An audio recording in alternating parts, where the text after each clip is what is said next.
So this one's for my international followers. You guys wanted to know about a man by the name of Heston Russell and the ABC. Well, I'll keep this short, sharp and sweet for you. So Heston Russell was a decorated veteran for the Special Forces. Him and his team did a great job when deployed in Afghanistan. However, one of the journalists from the ABC decided to use the taxpayer money to his advantage, and he weaponized his disinformation against a soldier. And in his segment, they added 6 rounds of ammunition, revealing an astonishing difference between the source vision and the version of events told by the ABC's Mark Willesee, which starts with 6 rounds of firing.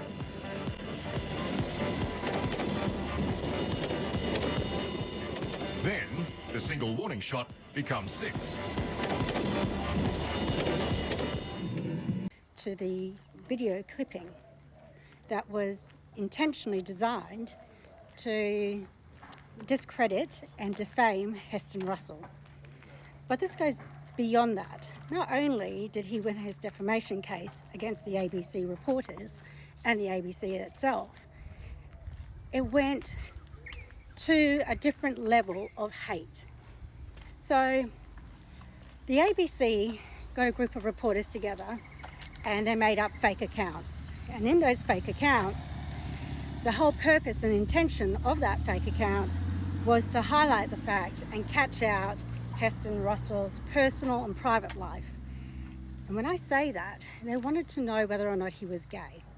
That was the whole purpose of trying to belittle him, tarnish his name, and for some mysterious reason, as if his sexuality was somewhat of a criminal offence.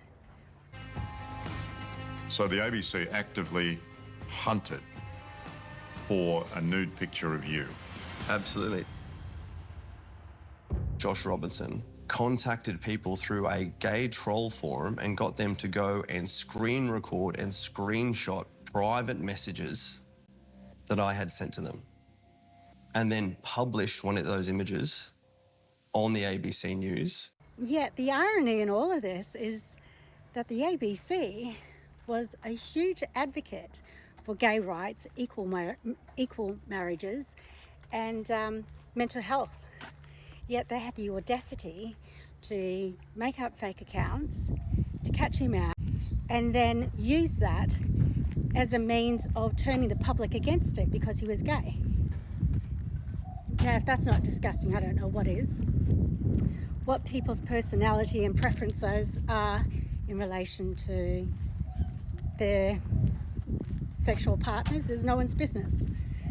But they weaponized it, and they weaponized it on the taxpayer money funded. So we fund off memory about $1 billion per year to the ABC to report honestly, to inform the public of what's going on around the world and in Australia. But in this case, they purposely weaponized it to defame someone, humiliate him on an international scale, and then go on to cause this poor man mental health issues. But there's another issue to this. They also violated the Privacy Act. So there's so many things that you could go on in how many things that they have violated. But what pisses me off is the mere fact that ABC is excluded from any prosecution. That's the issue here.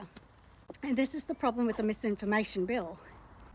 So the Misinformation Bill overrides the little people in this country, and it gives power to corporations and big media outlets. So imagine being someone who needs your story to be heard, but you're not going to be heard because the ABC has a different agenda, or your story just isn't big enough for them to cover. So your only method is to then jump on social media and get your story out there. Now do you see the narrative here? So your hands are going to be tied behind your back and your tongue whiplashed by a bigger corporation and the government. So for any people that are thinking of voting in Labor again, whether it's a state or federal level, you need your head read, because this is a draconian method of silencing people. This happened in World War II. This should not be happening in 2024.